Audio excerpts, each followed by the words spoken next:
Hello दोस्तों, कैसे हैं आप लोग। आई होप कि आप लोग बहुत ही अच्छे होंगे। जैसा कि आप लोग जानते हैं कि हम लोग बीपीएससी का रोज़ एक क्वेश्चन को हल करते हैं, ठीक है। उसी सिलसिला को आज हम लोग आगे बढ़ाते हैं और आज एक बार क्या करेंगे, हम लोग निबंध पढ़ेंगे। और ये निबंध जो है क्या है, एक लोकोक्ति है। तो सबसे पहले हम लोग समझते हैं कि कौन सी ये लोकोक्ति है। तो लोकोक्ति है कि खग जाने खगही की भाषा। तो सबसे पहले आप जानते हैं कि अगर हम जो निबंध दिया है इसका कुछ अर्थ होता होगा, तभी तो दिया गया है। तो इसको हम लोग समान अर्थ में समझते हैं कि कहने का मतलब क्या है। तो सबसे पहले हम समान अर्थ तभी समझ सकते हैं जो इस लाइन में लिखा गया है, इसकी सभी बातों को समझें। इसमें खग जो है यही एक ऐसा चीज़ है जिसको आप लोग नहीं जानते होंगे। खग का मतलब होता है क्या, एक पक्षी है। क्या है, एक पक्षी है। कौन सी पक्षी है, कौन सी है, कौवा। आप समझ गए होंगे। तो इसको क्या हम जानेंगे कि कौवा जाने कौवा की भाषा, समझ गए। तो इसको हम लोग समान अर्थ में क्या करते हैं कि समान प्रकृति के लोग समान भाषा को समझते हैं। इसका समान अर्थ क्या हुआ, समान प्रकृति के लोग समान भाषा समझते हैं। तो अब इसको क्या करेंगे, कैसे इसको लिखेंगे, इसको हम लोग क्या करते हैं, देखते हैं। तो इसको कैसे लिखेंगे, तो पहले सबसे पहले आप लोग जानबे करते हैं कि हम लोग या तो कोई प्रश्न लिखें या क्या लिखें, निबंध। दोनों को क्या लिखना पड़ेगा आपको, पहले तो एक छोटा सा भूमिका या प्रस्तावना लिखना पड़ेगा। तो यहाँ पर हम लोग प्रस्तावना को देखते हैं क्या लिखेंगे। इस कहावत का समान अर्थ समझाएंगे तथा बताएंगे कि यह हमारे जीवन के विभिन्न रूपों में कैसे परिलक्षित होता है, ठीक। उसके बाद लिखेंगे कि किसी प्रासंगिक किस्से या प्रसिद्ध दोहे के साथ क्या करेंगे, परिचय देंगे। उसके बाद लिखेंगे कि इससे विभिन्न आयामों के माध्यम से समझेंगे यह हमारे दैनिक जीवन में कैसे प्रासंगिक है, ये भी लिखेंगे। क्योंकि आप जानते हैं ये दैनिक जीवन में इसलिए लिखना ज़रूरी है क्योंकि जो पूछा है इसका कुछ महत्व होता होगा हमारे जीवन में, तभी तो पूछा है। खग जाने खगही की भाषा। उसके बाद कई उदाहरणों से इसको क्या करेंगे, समझाएंगे। कई उदाहरण का मतलब क्या होता है, जैसे कि राजनीति, उसके बाद आर्थिक,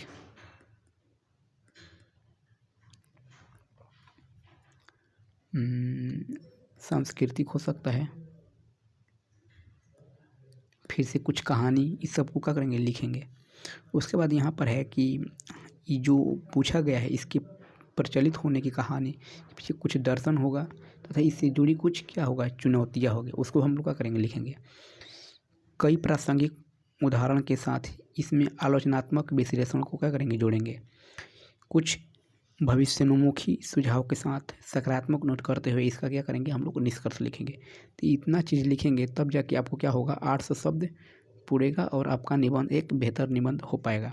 फिर आपको उतना नंबर मिल जाएगा जितना कि आपके लिए ज़रूरी है। तो चलिए इसको हम लोग क्या करते हैं, इसको लिखते हैं।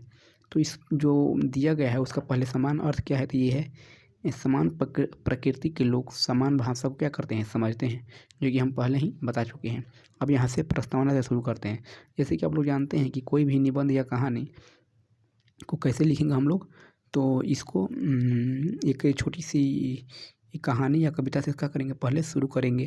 तो यहाँ पर एक छोटी सी कहानी है जिससे यह क्या करेगा, शुरू किया गया है, समझ गए। तो कहानी ये है कि रामायण में राक्षस राज रावण के पुत्र इंद्रजित ने भगवान राम और लक्ष्मण को नागपाश में फंसाने के लिए नागपाश का प्रयोग किया। हनुमान ने राम और लक्ष्मण की सहायता के लिए पक्षीराज और भगवान विष्णु के वाहक गरुड़ को बुलाया। तब गरुड़ ने श्री राम और लक्ष्मण को नागपाश से मुक्त कर दिया। इसके बाद गरुड़ देव को श्री राम के भगवान होने पर संदेह होने लगी। गरुड़ देव सोच रहे थे कि अगर भगवान राम के अवतार हैं तो एक समान पुरुष की तरह नागपाश में कैसे फंस गए। कोई भी दिव्य शस्त्र भगवान को बंदी नहीं बना सकता है। गरुड़ देव ये नहीं समझ पाए कि यह सब श्री राम का ही लीला है। जैसा कि आप लोग जानते हैं कि रामायण में जब हुआ तो इंद्रजीत जो था वो भगवान राम और लक्ष्मण को अपने नागपाश में फांस दिया था। और भगवान राम जो है भगवान होने के बाद भी उसमें वे फंस ही गए थे। तो उसके बाद विष्णु भगवान के वाहक गरुड़ आए और उनको नागफांस से फंसाए। फिर भी जो गरुड़ थे वो तो पक्षी थे, उन्होंने ये नहीं समझ पा रहे थे कि जब भगवान है तो यह नागफांस में कैसे फंस गया। तो इसके लिए क्या किया गया, अब देखिए भगवान ब्रह्मा, विष्णु और महेश ही उन्हें समझाने में सक्षम नहीं हो पाए। ये चीज़ गरुड़ भगवान को नहीं समझा पाए कि ये जो है ये भगवान जो है लीला कर रहे हैं। इस चीज़ को ये तीनों नहीं समझा पाए, ब्रह्मा भी, विष्णु भी और क्या कह रहे हैं, महेश भी। इसीलिए उन्होंने गरुड़ भगवान को राम के बारे में अपना संदेह दूर करने के लिए काग भुसंडी माने एगो ज्ञानी कौआ से मिलने के लिए कहा। क्योंकि एगो कौआ मिलेगा जो कि पक्षी है, दूसरा पक्षी वो क्या करेगा, बातों को समझ जाएगा।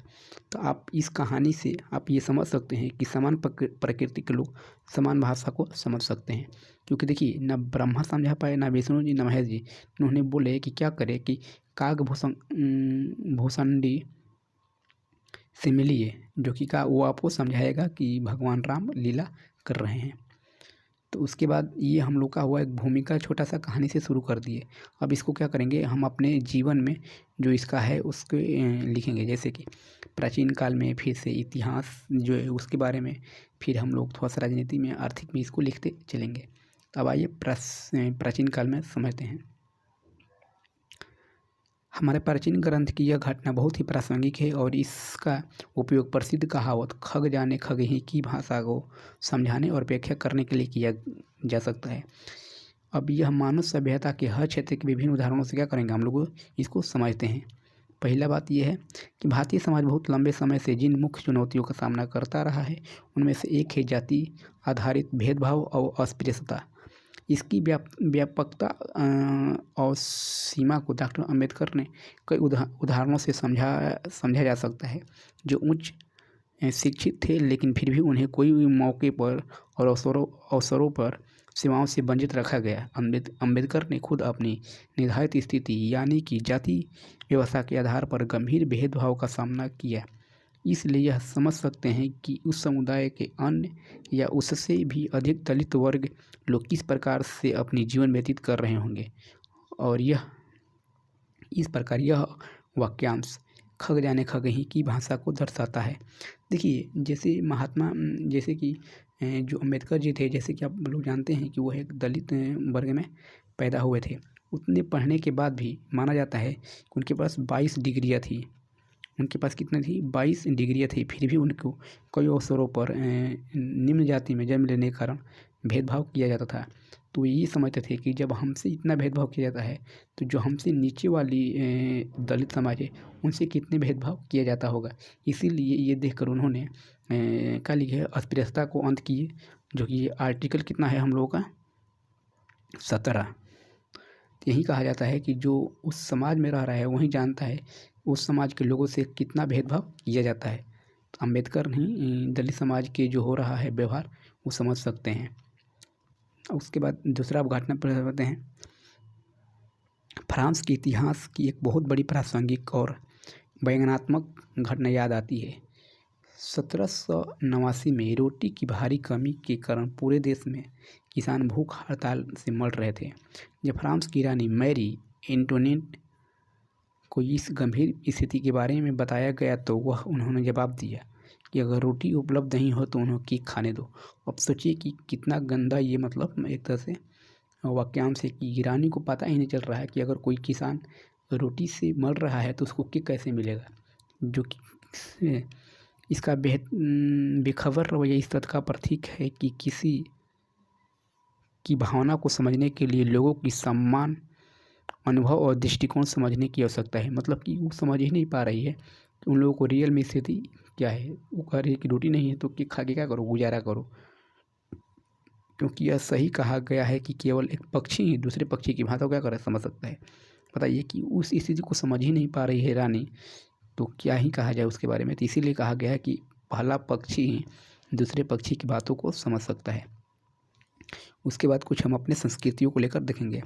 अक्सर हम अपने संस्कृतियों को दूसरे की तुलना में अधिक श्रेष्ठ, विकसित तथा उन्नत मानकर विभिन्न संस्कृति, भाषाओं और पारंपरिक परिधानों का व्यंग या मजाक उड़ाते हैं। लेकिन प्रख्यात जर्मन अमेरिकी मानव विज्ञानी फ्रांज बोआस के शब्दों में उन्होंने सांस्कृतिक सापेक्षवाद की अवधारणा को समझाया, अर्थात प्रत्येक संस्कृति अपने तरीके से अद्वितीय है और वह श्रेष्ठ या निम्न संस्कृति जैसी कोई अवधारणा नहीं है। देखिए, हर संस्कृति क्या मानती है कि हम अच्छे हैं, हम बेस्ट हैं तथा हम दूसरे से उन्नत हैं। लेकिन एगो जर्मन के एगो वैज्ञानिक थे, मानव वैज्ञानिक, जिन्होंने कहा कि नहीं, हर संस्कृति अपने आप में क्या है, बेहतर है और एक अद्वितीय माने उसके जैसा कोई दूसरा नहीं है। हमें इस विशेष संस्कृति को उनके परिप्रेक्ष्य में देखने की आवश्यकता है। क्या करें, जैसे मान लीजिए कि हमारे जो संस्कृति है वो क्या है, दूसरे संस्कृति से क्या है, अलग है। इसके लिए क्या ज़रूरी है, इसके लिए ज़रूरी है कि इसको कैसे हम लोग देखेंगे, उसको देख के तब जाकर क्या करेंगे, हम लोग समझ पाएंगे कि कैसे इसलिए किसी अन्य संस्कृति, परंपरा, मूल और संघर्षों को पूरी तरह से समझने के लिए व्यक्ति को स्वयं को उस संस्कृति में डुबा देना आवश्यकता है। देखिए, जैसे कि यही बात है कि जैसे कि हमारी संस्कृति में क्या है, गाय बहुत ही पूजनीय चीज़ है और गाय को हम लोग क्या करते हैं, पूजा करते हैं तथा उसको कोई मारता है तो उसको हम लोग टोकते हैं। लेकिन फिर भी कई ऐसे संस्कृति है जहाँ पर कि जीव जंतु का कोई महत्व ही नहीं है, जैसे कि देखते ही हैं। फिर जैसे कि हमारी संस्कृति जो है, बहुत सारे उसमें क्या है, त्यौहार हैं, क्योंकि जबकि बहुत सारे ऐसी संस्कृति है जहाँ पर त्यौहार बहुत कम है, क्योंकि वहाँ पर लोगों के लिए खाने का ही उचित नहीं मिलता था, को लोग त्यौहार कैसे मनाए। इसलिए हमारे यहाँ जो है धरती इतनी उर्वरा है कि हम लोगों के पास अनाज भी था, इसलिए हम लोग क्या किए कि बहुत सारे त्यौहार मनाए, जबकि दूसरी संस्कृतियों में ऐसा देखने को नहीं मिलता है। कई संस्कृतियों में तो बस एक ही त्यौहार है, कई संस्कृतियों में 2 या 3 त्यौहार है, लेकिन हमारे यहाँ क्या है, बहुत सारे त्यौहार है। उसके बाद हम लोग ये समझ सकते हैं कि यदि भारतीय संदर्भ में इस कहावत को विस्तृत करने का प्रयास करें तो सबसे अच्छा उदाहरण 1947 के भारतीय गणराज्य के रूप में स्थापना के बाद से देखने के बाद देश के शासन के लिए आर्थिक और राजनीतिक मॉडल के रूप में समाजवाद को अपनाया गया। देखिए, जैसे कि आप लोग जानते हैं कि हम लोग क्या किए कि समाजवाद को अपना लिए, क्योंकि हम लोग देखे कि हमारे यहाँ जो है बहुत सारे भेदभाव था, तो इस भेदभाव को कैसे जल्दी मिटाया जाए, तो उसके लिए समाजवाद ही ऐसा शब्द था और समाजवाद ही एक ऐसी नीति थी जिससे कि हम लोग बेहतर राजनीतिक मॉडल अपनाया जा सकता है। जैसा कि आप जानते हैं कि भारत में विदेशी आक्रमण, उपनिवेशवाद जैसे कई तरीकों से दमन का लंबा इतिहास रहा है। उपनिवेशवाद, साम्राज्यवाद, पूंजीवाद की दुर्दशा लगभग 200 वर्षों तक पीड़ित रहने के बाद भारत ने अन्याय की इतनी लंबी अवधि को दूर रहने के लिए समाजवाद अपनाया। यह मॉडल इसलिए भी अपनाया गया क्योंकि हमारे संस्थापक प्रारंभिक इतिहास और अनुभवों से अवगत है। इसलिए सही कहा गया है कि कहा जा सकता है कि यह घटना खग जाने खग ही की भाषा का सच्चा उदाहरण है। जैसे कि उन्होंने क्यों इसको अपनाया, क्योंकि वो समझ नहीं रहे थे कि यही हम लोगों के लिए बेहतर है।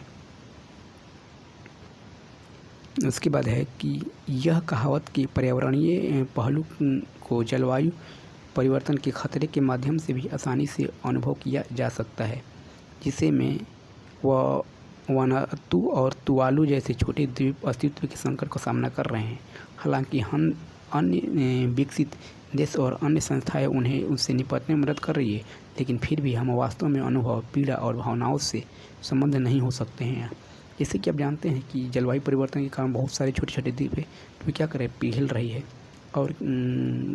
है और वहाँ पर उसकी जो मुख्य भूमि है वो पानी में जा रही है। तो ये वही लोग समझ सकते हैं जो वहाँ पर रहते हैं, जैसे जिसका खेत चला गया, जिसका घर बह गया, वही लोग जानते होंगे। हम भले उनको पैसा दे सकते हैं लेकिन उनकी भावनाओं को हम नहीं समझ पाते हैं। हमारी धरती माँ और आने वाली पीढ़ियों को बचाने के लिए इन चेतावनियों और अनुभवों को गंभीरता से लिया जाना चाहिए, क्योंकि यह एक प्रसिद्ध व्यक्तित्व बान की मून ने सही कहा है। एक व्यक्ति है कौन, बान की मून ने सही कहा है, हम संसाधनों का उपयोग इस तरह कर रहे हैं जैसे हमारे पास एक नहीं बल्कि 2 ग्रह हो। कोई योजना भी नहीं हो सकती क्योंकि कोई ग्रह भी नहीं है। उन्होंने क्या बोला कि हम लोग संसाधन का इतना उपयोग करते हैं जैसे हमारे पास 2 है, अगर ये पृथ्वी खत्म हो जाएगी तो कोई दूसरी पृथ्वी तो है नहीं, उनका कहने का मतलब यही है, संसाधन को क्या करें, कम उपयोग करें। इसके अलावा हम वर्ग विभाजन के उदाहरण के माध्यम से भी इस कहावत के सामाजिक पहलू को समझ सकते हैं। जैसे कि दुनिया के अधिकांश संसाधन केवल मुट्ठी भर लोगों के पास ही केंद्रित है। इससे बहुसंख्यक आबादी के लिए बुनियादी सुविधाओं की कमी पैदा होती है। जैसे कि मान लीजिए कि बहुत सारे संसाधन किसी खास समूह के लोगों के पास है, जबकि बहुत से ऐसे लोग हैं जिनकी जनसंख्या ज़्यादा है, उनके पास जो ज़रूरी चीज़ है वे भी नहीं उपलब्ध हो पा रही है। स्थानीय भाषा में हम आम कहावत से आसानी से जुड़ सकते हैं। जैसे कि लोगों के मन में सवाल होता है कि क्या खाएं, कुछ लोगों के मन में सवाल होता है कि क्या क्या खाएं। यह अनुभव के अंतर को दर्शाता है जो कि एक दूसरे से संबंधित नहीं है। देखिए, जो नीचे वाले लोग हैं, बहुत सारे लोग जो कि पता ही नहीं चलते कि हम क्या खाएं और कैसे रहें, क्या पहने, जबकि कुछ लोग ऐसे हैं जिनकी जनसंख्या बहुत कम है, उनके पास अनलिमिटेड खाने का कोई व्यवस्था नहीं है। उनको जो मन करे वो जाके अपने किचन से और वो अपने स्टोर रूम से खा सकते हैं। लेकिन बहुत सारे ऐसे लोग हैं जिनकी स्थिति इतनी दयनीय है कि उनको पता ही नहीं चल रहा है कि हमको क्या खाना चाहिए। जिनके पास उनका पैसा ही नहीं है, पैसा जितना है उसी में उनको खाना है। अपने मन पसंद नहीं खा सकते हैं, अपने पैसा के हिसाब से वो खाते हैं कि पैसा आज 50 रुपये है तो खाना हमको 50 रुपये में ही खाना है।